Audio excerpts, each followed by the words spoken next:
Hello and welcome.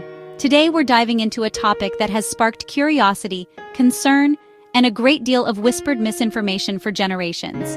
We're going to talk about masturbation and its supposed effects on our physical fitness, health, appearance. It's a subject that many people wonder about, often in private, perhaps after hearing conflicting stories from friends, online forums, even outdated health classes. This uncertainty is perfectly understandable. The internet is a vast sea of information.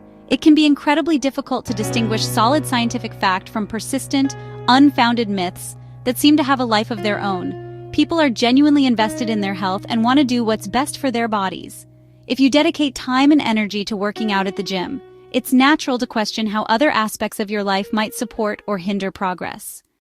Before we delve into the scientific explanations, it's useful to first identify the common myths that circulate so widely. Passed down through locker rooms, internet forums, playground chatter for decades, often presented as undeniable truths.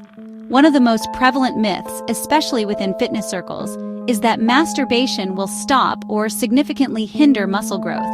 The idea here is that the act depletes the body of vital nutrients or energy, specifically protein, that would otherwise be used to repair and build muscle tissue after exercise.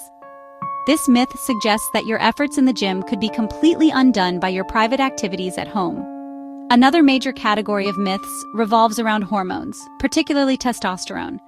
Many people have been led to believe that masturbation causes a significant and lasting drop in testosterone levels.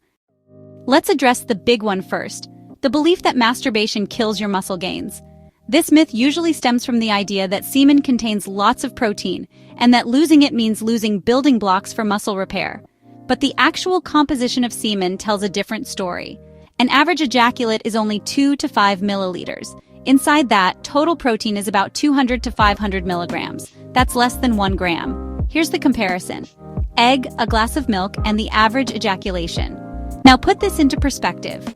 Active people need roughly 1.2 to 2.0 grams of protein per kilogram of body weight per day.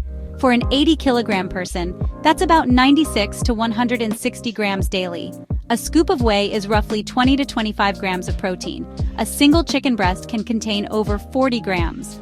Losing about half a gram of protein via ejaculation is nutritionally insignificant. Your body wouldn't even register that loss in the grand scheme of daily intake. Muscle hypertrophy, the scientific term for muscle growth, depends on 3 things: mechanical tension, muscle damage, metabolic stress. After training, the body initiates muscle protein synthesis, using amino acids from the protein you eat to rebuild damaged fibers stronger and larger. The tiny amount of protein lost during masturbation has no measurable impact on this process. The concern over testosterone levels is another major point of anxiety for many. Let's examine the science closely. Testosterone is a crucial hormone not just for men, but for women too. Men produce it in much larger quantities. It plays a key role in muscle mass, bone density, fat distribution, libido. The myth, frequent masturbation causes a big drop in testosterone. But scientific studies on immediate and short-term effects tell a different story. The relationship is complex, not a cause for long-term concern. Research into hormonal fluctuations around ejaculation found temporary changes. Some studies show a small, brief increase in testosterone immediately after orgasm. This is part of the body's neuroendocrine response. Keyword: brief. These fluctuations are short-lived and fall within normal daily variations. Testosterone peaks in the morning and declines in the evening. No evidence that masturbation causes chronic testosterone depletion. One study examined abstaining for 7 days. Men who abstained showed a spike on day 7, then levels returned to baseline. The spike was temporary. Context matters. Let's move on to the myths that affect our appearance, starting with the persistent belief that masturbation causes acne. This idea has likely been around for as long as teenagers have been dealing with pimples. The typical reasoning suggests that sexual arousal and orgasm cause hormonal fluctuations. Those fluctuations are blamed for oily skin-clogged pores. Hormones like testosterone can influence sebum, skin oil, production, but the link to masturbation is a myth. Acne is a complex skin condition caused by genetics, hormonal activity, especially during puberty, bacteria inflammation of the hair follicles. Visual diagram: excess oil, vertical bar, clogged pores. Vertical bar, bacteria, vertical bar, inflammation, the 4 main causes of acne. The brief hormonal shifts during masturbation are minor, dermatologists agree. There's no scientific evidence linking masturbation to acne. Some people even report the opposite. Masturbation can be a form of stress relief. High cortisol levels can exacerbate acne. The best ways to manage acne are a consistent skincare routine, a balanced diet, and consultation with a dermatologist when needed. What about scarier claims? Masturbation causes hair loss. Actually, male pattern baldness is driven by genetic sensitivity to DHT, a testosterone byproduct, not by masturbation.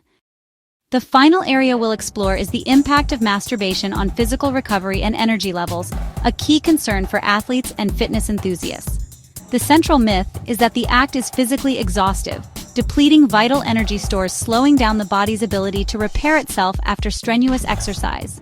This belief might stem from the feeling of relaxation and sometimes sleepiness after an orgasm. While an orgasm does involve a physiological response, its actual energy cost is remarkably low. The physical act of masturbation burns a very small number of calories, roughly equivalent to walking up a couple of flights of stairs. Show comparison chart. It is not a high-intensity workout. The relaxation comes from a cocktail of hormones and neurotransmitters: prolactin, oxytocin, endorphins. Prolactin is linked to the refractory period and feelings of satiety and sleepiness. While we have focused heavily on debunking the physical myths, it is equally important to consider the psychological dimension of masturbation and its contribution to overall well-being. For many people, it is a healthy and positive part of their lives.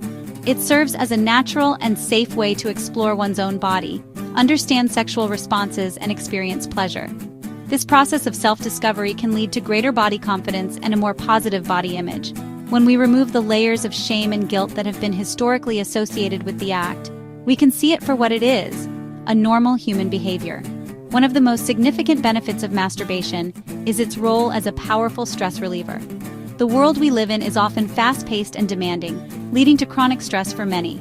The release of endorphins, dopamine, and oxytocin during orgasm can produce feelings of calm, contentment, and relaxation. This neurochemical release acts as a natural antidote to the stress hormone cortisol. By helping to lower stress levels, masturbation can have a positive ripple effect on overall health.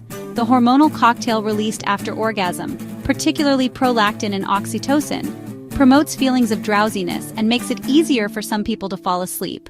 Ultimately, a healthy relationship with one's own sexuality is a cornerstone of holistic well-being. As we draw our discussion to a close, let's take a moment to consolidate the key scientific findings. We have systematically dismantled some of the most common and persistent myths surrounding masturbation and its effects on physical health and fitness. The overarching conclusion from the available scientific evidence is clear. Masturbation is a normal and healthy activity that has no detrimental impact on your physical goals. It does not permanently lower your testosterone levels. It does not cause acne. It does not cause hair loss. It does not hinder your recovery or athletic performance. Developing this habit of critical thinking is the best defense against pseudoscience and bro science. Your health is too important to be guided by anything less than factual, evidence-based information. Thank you for joining me on this deep dive into the science. If you found this discussion helpful, please consider sharing it with others who might have the same questions. We'd love to hear your thoughts or any further questions you might have in the comments below. Please like, comment, and subscribe to AskFitTech for more evidence-based health explainers. Stay curious, stay informed.